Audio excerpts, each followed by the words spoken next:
नमस्कार, मैं विजय मिश्रा। नमस्कार, मैं Neeraj Joshi. Modern media production के कार्यक्रम खबरों पर चर्चा के 8वें संस्करण के साथ हम आपके सामने प्रस्तुत हैं। तो विशा जी, कल 2 पॉजिटिव फिर आ गए थे। बिल्कुल। तो उसी की ज़्यादातर खबरों में हर अखबार ने उस चीज़ को प्राथमिकता से दिया है। तो कल हमने पत्रिका की खबरों से शुरुआत की थी, तो आज मैं सोचता हूँ हम दैनिक भास्कर में जो खबरें छपी है उसके बारे में मैं बता दूँ और फिर हम दोनों के संपादकीय पर भी चर्चा करेंगे। तो विशा जी, भास्कर ने अपने 2 नंबर पेज पर जो खबर सबसे पहले आज जो लगाई है, 2 नंबर पेज, एक मतलब उसका जो सप्लीमेंट के अंदर जिन डालकर ये बाहर करते हैं उसका वो 2 नंबर नहीं होता। तो front page, Bikaner front page पर जो खबर लगाई है उसमें विशा जी उन्होंने 53 पॉजिटिव 13 एक्टिव केस और पूरा बीकानेर लाल ऐसे करके एक बड़ी हेडिंग दी है। और उसमें इस खबर में इन्होंने सवाल उठाया है कि बीकानेर जिसके पूरे को रेड जोन में डाल दिया है, जबकि जयपुर में 1598 केस है, 66 मौत हो चुकी है वहाँ पर, और 616 एक्टिव केस है, और उसको केवल उसकी एक जो है शहर को छोड़कर बाकी जिले को रेड जोन से बाहर कर दिया जयपुर ने। और जबकि क्या है कि बीकानेर में जो ऐसा किया इन्होंने कि पूरे के पूरे जिले को है रेड जोन में शामिल कर दिया। इसमें ऊर्जा मंत्री डॉक्टर बी.डी. कल्ला का वर्जन भी है कि उन्होंने कहा है कि उन्होंने कारण बताया कि शायद प्रवासी अपने यहाँ ज़्यादा आए हैं। भास्कर ने इसमें आंकड़ा भी दिया है 23,000, तो बीते 17 दिनों में तो 29,000 लोग आ गए हैं। और लॉकडाउन से अब तक जो है 43,000 लोग जो है अपने बीकानेर आ गए हैं लोग। तो उन्होंने ये थोड़ी सी संभावना जताई कि हो सकता है इस कारण से हुआ हो। फिर भी डॉक्टर कल्ला ने ये कहा है कि भी मैं इसमें बात करूंगा। फिर उन्होंने 2 पॉजिटिव 80 नेगेटिव 150 की जांच, ये रिपोर्ट जो कल जो लास्ट में आई थी, दो पॉजिटिव आए थे, 80 की नेगेटिव हो गए थे, 150 की जांच चल रही है, उसकी खबर दी है। इसमें इन्होंने जो जोन निर्धारण के ये कैसे मानदंड उसके सवाल उठाए, जिसकी अपन बातचीत कर चुके हैं। फिर विशाल जी, डिग्गी में डूबने से माँ और बच्चों की जो मौत हुई है उस खबर को भी भास्कर ने प्रमुखता से लिया है, फ्रंट पेज पर भी लगाया है उसको। तो ये नोखा के अणखीसर गांव की घटना है। हालांकि जो मृतका है उसके पीयर पक्ष के लोगों ने आरोप लगा दिया है कि हत्या का मामला है। इसको भास्कर ने छापा है, तो पत्रिका ने भी उसको खबर को छापा है। भास्कर ने प्रमुखता से ये लगाया है कि भाई उसकी जो उसके पिता ने जो है हत्या का आरोप लगाया है, और जो पत्रिका ने जो खबर दी उसमें ये लिखा है कि परेशान करने का आरोप लगाया है। दोनों में प्रमुखता से खबर है कुछ उसमें। हालांकि इसमें डिटेल में जाने की जरूरत नहीं है, सबको कल की घटना है तो सब टीवी चैनल आजकल व्हाट्सएप ग्रुपों में लोग देख चुके हैं। पर 2 अखबारों में जो फर्क है वो ये, एक में परेशान करने का आरोप है, एक में हत्या करने का आरोप लगा है। तीनों माँ बच्चे डिग्गी में डूबे हुए मिले थे नकीसर की रोही में। फिर विशा जी, हाईकोर्ट बेंच की मांग को लेकर हमेशा 17 तारीख को किया करते हैं ये लोग प्रदर्शन बहिष्कार, क्योंकि 17 को इस बार संडे था तो 18 को कर लिया। ये हाईकोर्ट बेंच जो है वो स्थापित करने की मांग कर रहे हैं काफ़ी समय से बीकानेर में। और ये एक लंबा संघर्ष है जो ये 17 तारीख इसकी इन्होंने मुकर्रर कर रखी है, हर महीने की छुट्टी वाले दिन ये अगले दिन प्रोटेस्ट करते हैं। उसको प्रोटेस्ट डे के नाम से भी इन्होंने 17 तारीख को, हर महीने की 17 तारीख को प्रोटेस्ट डे के नाम से भी इन्होंने इसको कर रखा है। तो प्रमुख तो भास्कर की खबरें थी। विशा जी, पत्रिका की खबरों में भी कुछ इसी तरह की कुछ, इसमें अगर डिग्गी में डूबने से भाई बहन बचाने की बात अपन कर चुके। एक खबर इन्होंने 3-4 पेज अंदर जाके लगाई है, सोशल मीडिया पर गरीबी दिखाकर। ये आप अंदर है थोड़ा सा, इसको और अंदर, थोड़ा सा और अंदर, इसका पेज संख्या होगी इस तरह से 4 नंबर, ये 5 नंबर पेज हो गया। तो 5 नंबर पेज पर इन्होंने खबर लगाई, तो ये लगी है बच्चों से और भागीरथ जानी बाईलाइन खबर लगी है, वरिष्ठ पत्रकार है ग्रामीण क्षेत्र। इसमें भी यही बताया गया ये जो आजकल ये उसका आपके फेसबुक का जो है हैक कर लेते हैं और फिर वो पैसे मांगते हैं।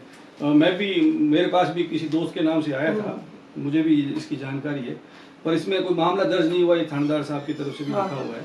तो इस खबर को भी इन्होंने प्रमुखता से उठाया है। और डिग्गी में डूबने से वाले वो भाई वाली जो मैं बताया कि भाई बहन की मौत और माँ की जो है उसकी मौत होगी, तो इन चीज़ों को लेकर के इन्होंने कुछ खबरें उठाई हैं। अब मैं बात कर लूँ अगर इनका खुद अखबारों का खुद का क्या सोच है, जो उसके बारे में बता दूँ। पत्रिका ने जो केंद्र सरकार ने जो राज्यों को अधिकार दिए हैं इस कोरोना से जो निपटने की जो रणनीति का जो अधिकार दिए हैं, तो इसमें पत्रिका ने संपादकीय में अपने राज्यों पर दारोमदार नाम से संपादकीय लगाया है। और इसमें बताया कि रेड, ऑरेंज और ग्रीन जोन तय करने का अधिकार जो है केंद्र सरकार ने राज्य सरकार को दे दिया है। और इन्होंने ये बताया कि भाई इस छूट से राज्यों की जिम्मेदारी बढ़ी है, इसमें इसका ये कहना है। साथ भी इन्होंने ये केंद्र को भी जो है हर संभव मदद देने के लिए तैयार भी रहना होगा। उन्होंने ये कहा कि पूरा मामला जो है राज्यों पर नहीं छोड़ के केंद्र को भी बाद में ध्यान भी रखनी पड़ेगी, क्योंकि एक भास्कर के जो संपादकीय है उसी सब्जेक्ट पर संपादकीय पर उन्होंने एक दिल्ली सरकार के जो डिसीजन है उस पर सवाल उठाया है। मैं आगे इसमें संपादकीय पर चर्चा करूंगा जब आपको बताऊंगा। तो इसमें ये जो राज्यों को निर्णय लेने का अधिकार मिल गए तो उन्हें उससे निर्णयों में गंभीरता के साथ आगे बढ़ना होगा। ये उन्होंने एक सलाह है। जो बाकी चीजें जो काफी उसके डिसीजन लोग चूंकि इन डिसीजनों के इंतजार में रहते हैं लोग, तो भास्कर ने भी इसी चीज से सरकार पर सवाल उठाए हैं और ये बताया है कि सरकार की गलती कहाँ रही है। बिल्कुल। तो इन्होंने विशा जी लॉकडाउन में सरकार की 3 रणनीतिक गलतियां, इसको कह करके कुछ अपने सवाल उठाए हैं। पहले इन्होंने बताया, ये आंकड़े पेश किए कि पहले और दूसरे लॉकडाउन के 40 दिनों में जो दुर्घटनाएं हुई थी उसमें केवल 38 प्रवासी श्रमिकों की मौत हुई थी। और उन्होंने बताया कि लॉकडाउन का जो तीसरा जब दौर शुरू हुआ, बिल्कुल, उसके पहले 6 दिनों में 96 मजदूर जो है वो दुर्घटनाओं में उनकी मौत हो गई। फिर इसने एक बात इसमें बताया कि 4 घंटे की मोहलत देकर, जब 8 बजे एक दिन रात को आए थे प्रधानमंत्री जी और उन्होंने कहा कि भी लॉकडाउन होगा, तब उन्होंने बताया कि उसकी घोषणा के मात्र 12 घंटों में लाखों मजदूर सड़कों पर आ गए थे। सड़कों पर, ठीक है। तो उसके बाकी दिनों में लोग आए नहीं थे। उनका ये मानना है कि उसके बाद लोग कम आए थे। और जबकि इन्होंने कहा 4 मई को जो लॉकडाउन 3 की घोषणा जैसे ही मोदी जी ने या उन्होंने अखबारों में आई इस चीज की या टीवी पर चली थी, तो उस समय भी लाखों तादाद में श्रमिक एक बार फिर से सड़कों पर आ गए। मतलब इन बिटवीन में जो लोग नहीं आए थे। जी।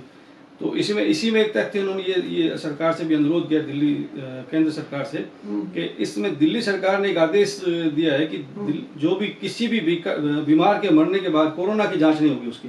ये दिल्ली सरकार ने फैसला लिया कि अपने आप को मरेगा तो हम उसकी कोरोना जांच नहीं करेंगे। अखबार ने सवाल उठाया है कि अगर उसकी कोरोना जांच नहीं होगी तो वो उसने कितनों को संक्रमित किया, उसके परिवार के लोग बाद में वो परेशान होंगे, उल्टा उनका और भी।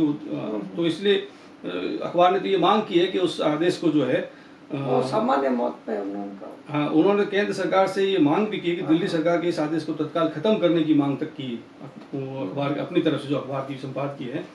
अब इन्होंने सरकार की एक और गलती की ओर इशारा किया है, जो इन्होंने कहा कि मजदूर, इन्होंने बताया कि जो मजदूर थे कुछ को पहले आपने क्वारंटीन कर दिया, कुछ लोगों को जो मकान मालिक उन्होंने निकाल दिया, तो इनके पास पर्याप्त समय था। इनका अखबार का मानना है कि सरकार के पास इतना समय था कि वो उनकी गणना कर सकते थे कि भी ये लोग कहाँ के क्या है। तो इन्होंने उसकी गणना नहीं की, उस पर सवाल उठाया। फिर उन्होंने ये कहा है कि सब इसमें इनकी गणना करने के बाद सरकार जो है वो जो ये जहाँ रहते थे मकान मालिकों को दबाव डाल सकती है कि भाई आप यहीं पर इनको रहने दो जब तक, और 3 महीने की उसके दबाव डालती 3 महीने रखने के लिए। तो श्रमिकों को भी लगता कि भाई आगे 3 महीने बाद तो हमारे उद्योग धंधे खुल जाएंगे और हमको काम मिल जाएगा।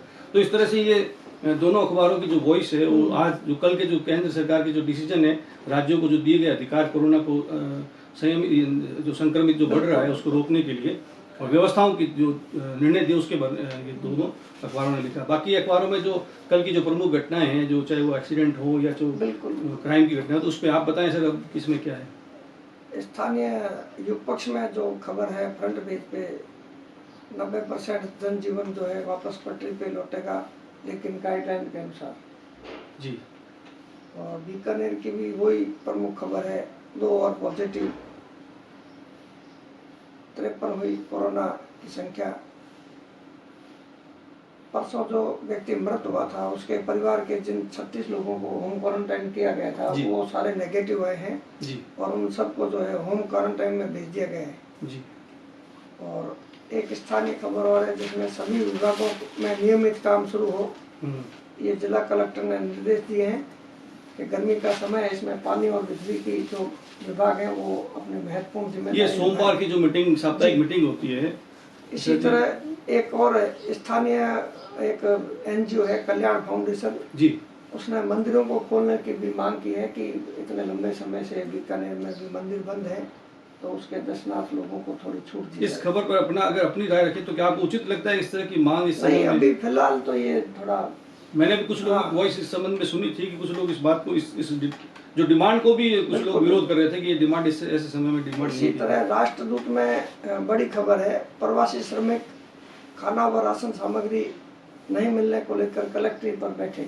जी, ये बहुत बड़ा कल का इवेंट था एक तरह से। और मैं बताना भूल गया कि भास्कर ने इस खबर को उठाया भी है। नवीन शर्मा के नाम से बाईलाइन खबर लगी हुई है, हालांकि उसमें उल्लेखनीय कुछ नहीं था कि वो तो मजदूरों का नहीं, जो दोस्त इसमें था। इन्होंने खबर में मुख्य जो पॉइंट उठाया है उसमें ये लिखा है कि जिला प्रशासन के दावों की पोल खुली। हाँ हाँ, वो तो दिख रहा है, वो तो सामने आ ही रहा है जब वो और जो बड़े बड़े फैक्ट्री ओनर हैं जो आगे बढ़ चढ़ कर अभी बैठकों में हिस्सा ले रहे हैं, जी जी उन्होंने भी जो है लगभग लगता है कि इन श्रमिकों की ओर ध्यान नहीं दिया। इसी कारण ये बीकानेर में करीब तीसरी बार ये ऐसा मौका आ गया है कि जब श्रमिक जो है कलेक्ट्रेट तक पहुंचे। जी, आप देखिए उनका जो है ना वो छलक दर्द- उठा है, दर्द दर्द जो जो है है वो वो बाहर आने लगे, क्योंकि उनको लगा हमारे पास तो कोई आ नहीं रहा, केवल अखबारबाजी हो रही है, सब चीजें बिल्कुल, कागजों में दिखाया जा रहा है कि एकदम ओके ओके है सब कुछ।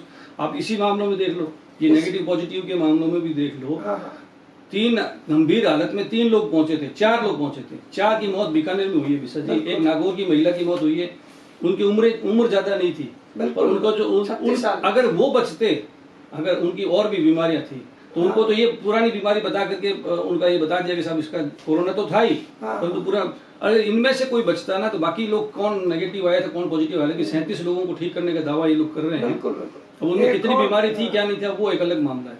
इसी राष्ट्रदूत में एक और खबर है जिसमें लॉकडाउन के चलते अभी कल बीकानेर शहर में करीब 3-4 शादियां हुई है एकदम सादगीपूर्ण तरीके से, अच्छा, उसको भी उन्होंने लिया है।